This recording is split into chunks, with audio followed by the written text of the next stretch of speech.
Viewers next आप इस ड्रामे में देखेंगे रिदा की हकीकत जो कि उस्मान पर खुल चुकी है, लेकिन उस्मान अपने माँ बाप की हकीकत रिदा पर नहीं खोलना चाहता। वो नहीं रिदा को बताना चाहता कि वो सच्ची थी, वो पाकबाज है। वो रिदा को इसी झूठ में ही रखना चाहता है कि उसकी उस्मान के सामने कोई हैसियत ही नहीं है। वो उस्मान के सामने एक ऐसी औरत है जिसका दूसरे मर्दों से अफेयर है। रिदा वापस तो आ गई है, वहाँ हॉस्पिटल में उसके पास बैठी है। जब घर वाले आते हैं तो वो देखकर कहते हैं कि ये रिदा यहाँ पर क्या कर रही है। तो उस्मान कहता है कि अब उसे पता चला तो इसलिए वापस आ गई है, जिस पर उसकी माँ कहती है कि चलो अच्छा है वापस आ गई है। अब उस्मान को लेकर जब घर आया जाता है तो उस्मान खुद अपनी आंखों से देखता है कि रिदा को घर के क्या क्या काम करने पड़ते हैं, क्योंकि उस्मान तो अब कुछ दिन के लिए अपने ऑफिस नहीं जा सकता। इस बात का अजहर को पता चलता है तो वो भी मज़ीद पैसे भेजता है, लेकिन उसके बाप को क्या फ़र्क पड़ता है कि उसका बेटा बिस्तर पे है। वो फिर भी अपने बेटे को ये नहीं बताता कि वो कुछ टाइम सुकून कर ले।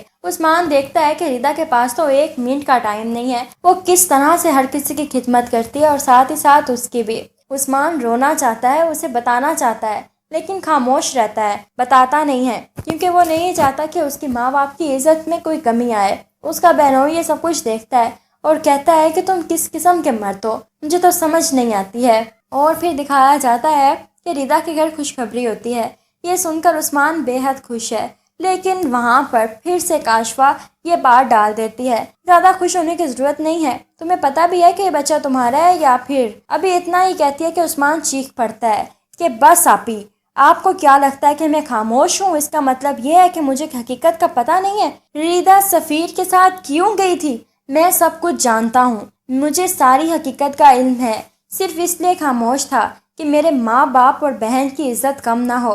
लेकिन आज तो आपने हद कर दी है आपा। ये सुनकर उसकी माँ, बहन और बाप खामोश हैं कि अब वो लोग क्या करें। तो उस्मान कहता है कि अब बस, अब मैं रिदा के खिलाफ एक लफ्ज़ बर्दाश्त नहीं करूँगा और आपको इस घर में रहना है तो अपने काम खुद करने होंगे। रिदा किसी की मुलाजमा नहीं है, ना ही वो किसी के काम करेगी और ना ही किसी के काम आएगी। अगर उसे कुछ करना है तो मैं उसको मुलाजमा रख कर दूंगा, वो सिर्फ आराम करेगी। ये सुनकर उसके घर वाले हैरान हैं और वो लोग देखते रह जाते हैं कि उस्मान ऐसे कैसे बदल सकता है। काशफा अपना बोरिया बिस्तरा उठाती है और वहाँ से जाने की करती है और उसके माँ बाप को अब पता है कि उस्मान कोई काम नहीं करने देगा, लेकिन उसके बावजूद भी वो रिदा से काम करवाते हैं। उस्मान जानबूझकर घर जल्दी आ जाता है और देखता है कि रिदा कपड़े धो रही है।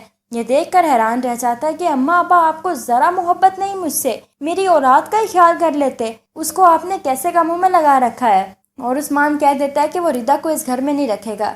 रिदा को वापस उसके मायके छोड़ आता है और वहीं पर उससे मिलने जाया करता है। कभी वहाँ रात गुजार लेता है तो कभी अपने घर आ जाता है, लेकिन अपने माँ बाप से बात नहीं करता और उसके माँ बाप बेहद शर्मिंदा हैं। वो माफ़ी मांगते हैं और रिदा को घर वापस लेकर आते हैं। व्यूअर्स, आप लोगों को ये ड्रामा सीरियल कैसा लगा? वीडियो पसंद आए तो लाइक करें और चैनल को सब्सक्राइब करें। Thank you.